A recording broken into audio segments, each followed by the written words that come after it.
रामानुजाय नमः।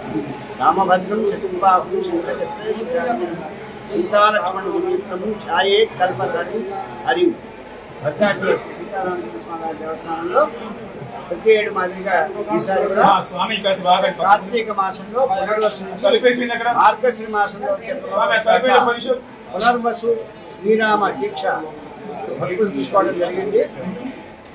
మహాపట్టాభిషేకంతో ఈ 27 రోజులు కూడా రామదీక్షని స్వీకరించిన వాళ్ళంతా కూడా రామగోష్ఠిగా ఉండి ఆ నియమాల ప్రకారం ఆ పాదాలకు అర్చన చేసుకొని తులసి మాల తామర పూసల మాల ధరించి పసుపు వస్త్రాలు ధరించి స్వామి యొక్క బొట్టుని నామాన్ని కూడా ధరించి రామ తారక మంత్రాన్ని జపం చేస్తూ ప్రతిరోజు కూడా ఒక 1000 నామాలకు తగ్గకుండా రామనామం రామకోటి రాస్తూ 27 రోజులు కూడా రామపరంగా రామతత్వాన్ని ధ్యానం చేసుకుంటూ రామదీక్షలో గడిపి చివరిన పుష్యమి నాడు జరిగేటువంటి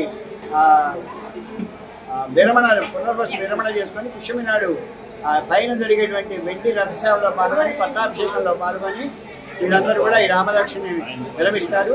అటువంటిది ఈ సంవత్సరం ఈరోజు కార్తీక మాసంలో ఈ సోమవారం నాడు పునర్వసు నాడు ప్రారంభం చేసుకోవడం జరిగింది.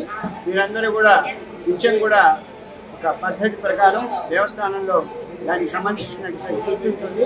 అవన్నీ తీసుకొని పాదుకులకు అర్చన రామనామాన్ని రాయటం రామ దీక్షగా ఉండటం ఆ పసుపుస్త్రాలు ధరించి నామాలు ధరించి రామకీర్తనలతో రామదాస్ గారు రాసిన నరసింహదాస్ గారు రాసిన కీర్తనలతో భజన గోష్ఠులు చందన గోష్ఠులు చేసుకుంటూ ఈ 27 రోజులు గడిపి ఒక దీక్షగా దాన్ని విరమణ చేసుకోవాల్సి ఉంటుంది.